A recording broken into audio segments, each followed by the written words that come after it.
And by the way, the airbox comes off with just 2 bolts, 2 nuts I should say, 10mm nuts.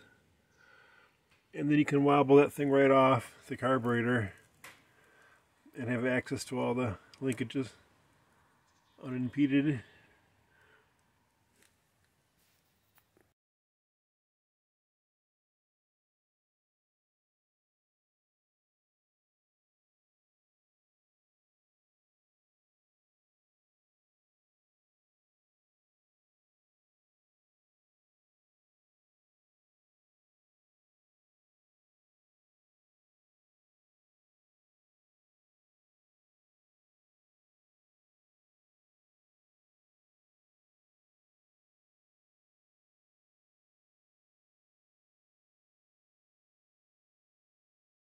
I can't believe I pulled it off.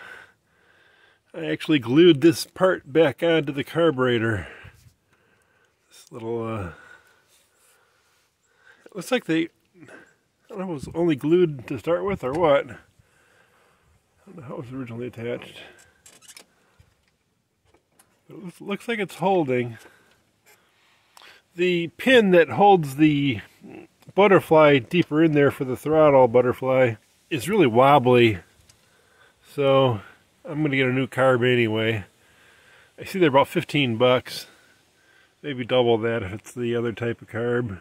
I got to see if the flange will fit, but it looks like I can get one for 15 bucks. Regulator job still holding out great.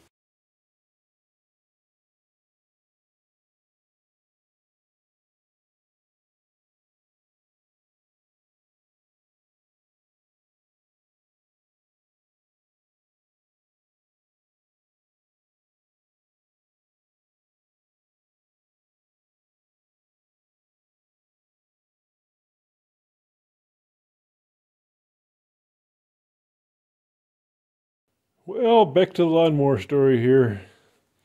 I thought I had another week. We're supposed to get like 5 inches of snow total. And then next week it's supposed to warm up for a couple days just before Thanksgiving. So I thought I had some time to do this. That is, get the lawn deck off, which is always a fun job. And to get the little assembly on for the snowblower, this mechanical transfer unit here, control unit, transfer unit. So I got that on, and I still have to put the snowblower itself on. But I'm back to the bad carburetor deal because I don't want to try to snowblow my driveway at idle. I suppose I could super glue it to like 80%. This outer one is the choke. Oops. And it's fine. But the inner one is just totally broken. The lever is broken off, as you can see here. This lever that goes through to the, so you see it broke right off of that. I don't know if it was originally glued or what. It doesn't look like it. It's kind of weird. Almost like it was glued originally. I could just open that up to like 80% and then super glue it. But I'd rather have it working. So I tried gluing it, that didn't hold. So the next thing is to, maybe if I remove the carburetor, clean it all up. I did have it all clean. Both of them were totally clean. Alcohol, Q-tip, on both surfaces. But really, you gotta have it. I tried to super glue it, and it held for a little while, but not much. Too cold for super glue to work right. I held it for a while. My body heat would warm it up and make it. I left it alone for a few minutes, but it didn't last very long at all. So, 2 10mm nuts take the box right off the carburetor, and so I took that off, set it down. Now I guess I have to pull the carb, but it's just going to be a straight pull. It's not held by anything else but the pressure of the box that was bolted on top of it. So it didn't come off easy though. I'm going to have to really tug it. and disentangle the two linkages, unplug the electrical on the bottom. That's always powered for keeping the solenoid open, for the fuel solenoid open. Otherwise it closes and doesn't run. Safety device. And then of course I have to remove the fuel line and bring it up above gravity, above the engine, above the gas tank, so it doesn't spew gasoline all over, and tie it off somewhere. And there it is, pulling straight off.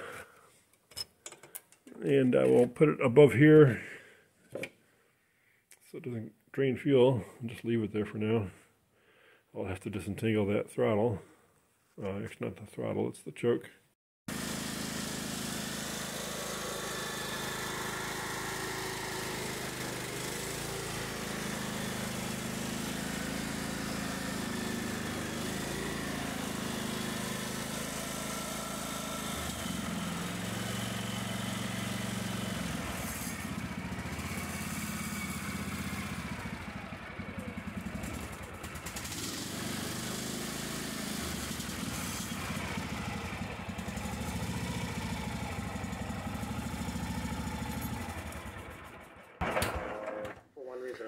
Cool, started first time. I was worried that they might not have preset the adjustments on the carb. I could be dinking around forever on that. But they came preset, apparently. Good enough. I'm moving on.